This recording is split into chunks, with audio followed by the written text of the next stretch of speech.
پھر تم لوگ کیوں نہیں سمجھتے ہو؟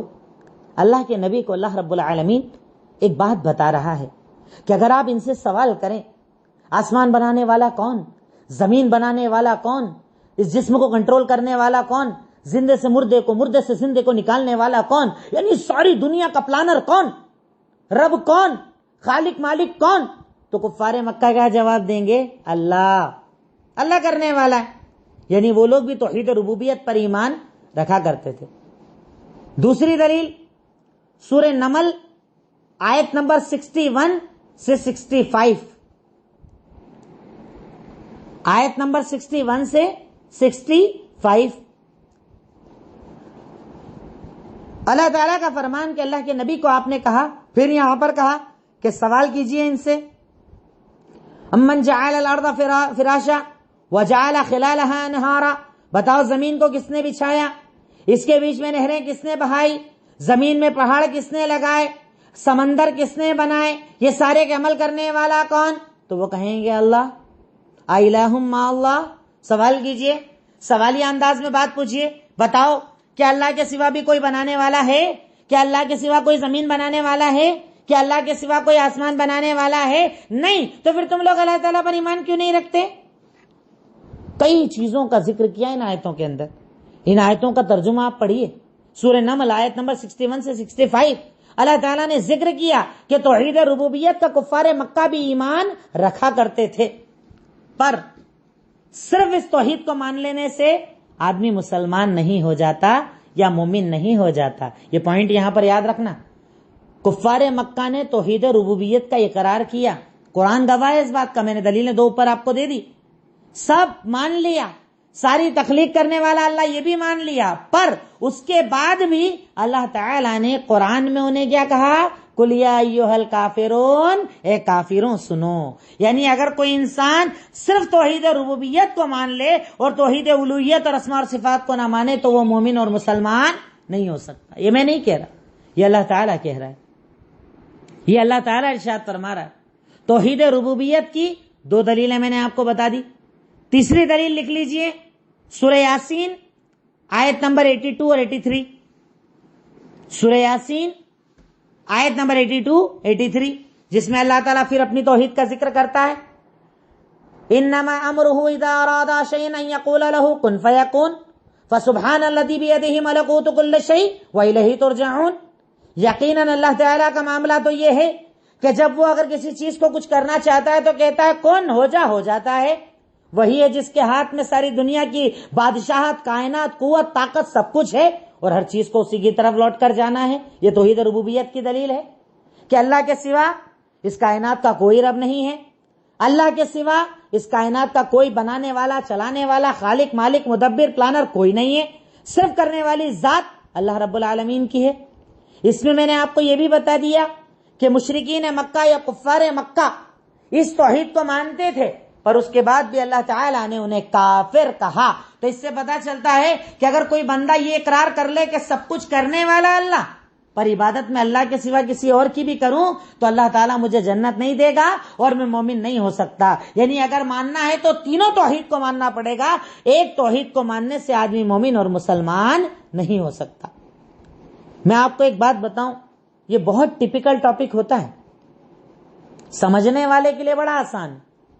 اگر آپ سمجھ جائیں گے نا ایک بار انشاءاللہ کہ توحید ربوبیت کسے کہا جاتا ہے، ایک بار دماغ میں اس کو داخل کر لیا انشاءاللہ، تو اس کے بعد کبھی کنفیوز نہیں ہوں گے.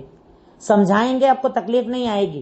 آپ کے سامنے کیسے ہی سوال کرنے والے آ جائیں آپ کو دقت نہیں آئے گی، کیونکہ یہ آپ کی ٹریننگ چل رہی ہے. الحمدللہ میں ٹرین کرنے کی کوشش کر رہا ہوں آپ کو کہ آپ کے سامنے بات کرنے والا کیسا بھی آ جائے آپ کو بات کرنے آنا چاہیے. ابھی ہم بات کر رہے تھے ان لوگوں سے جو دہری ہوتے، کسی کو نہیں مانتے، میں نے سمجھایا کیسے ان کو منواؤ.